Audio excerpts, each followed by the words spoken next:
In 1965, the last king of Egypt sat down for a typically massive meal in a Roman restaurant. Before the night was over, he had collapsed and died at age 45. He left behind a legacy of bizarre hoarding, hundreds of exotic cars left to rot in barns, and rooms filled with the largest collection of pornography ever assembled by a single person. This was King Farouk, the man who inherited a modernizing nation and the grandest palaces in Cairo back in 1936.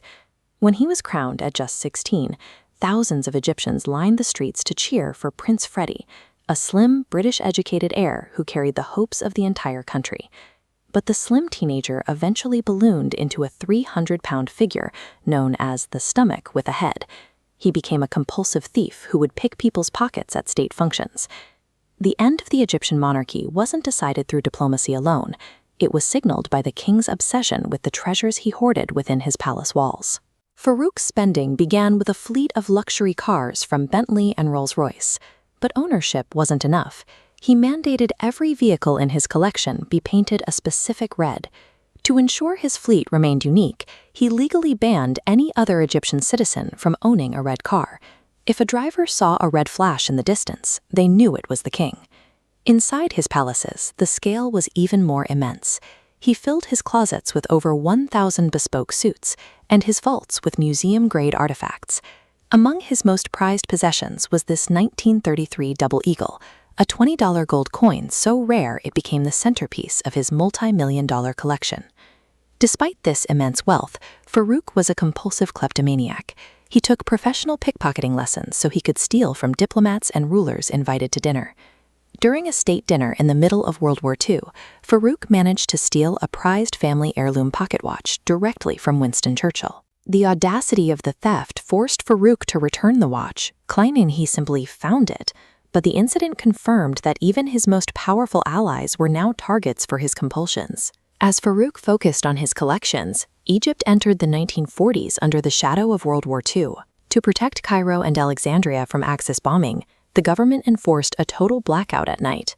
But the king refused to live in the dark. While his citizens hid in the shadows to avoid detection, Farouk kept every light burning in his palace for his own entertainment. His political judgment was just as detached.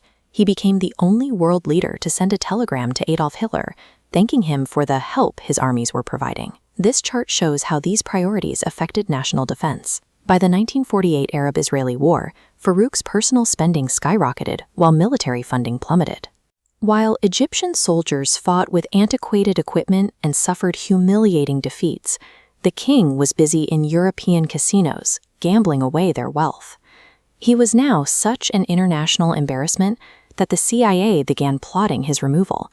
Their operation was given a blunt codename, Project FF, short for Fat Fucker. By treating the nation's treasury as a personal fund for his hobbies, Farouk had completely destroyed the military's loyalty. A revolution was now inevitable. In 1952, the military finally moved. A group known as the Free Officers staged a coup d'etat, forcing the king to step down.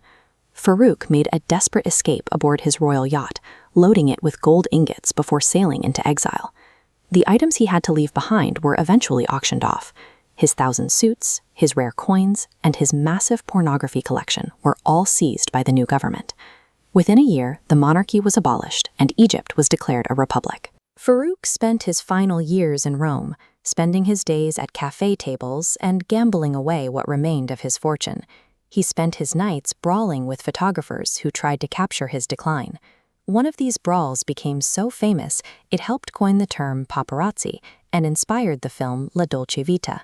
Farouk spent decades acquiring the world's most valuable treasures, but by the time he died at that dinner table in Rome, his obsession had already cost him his throne.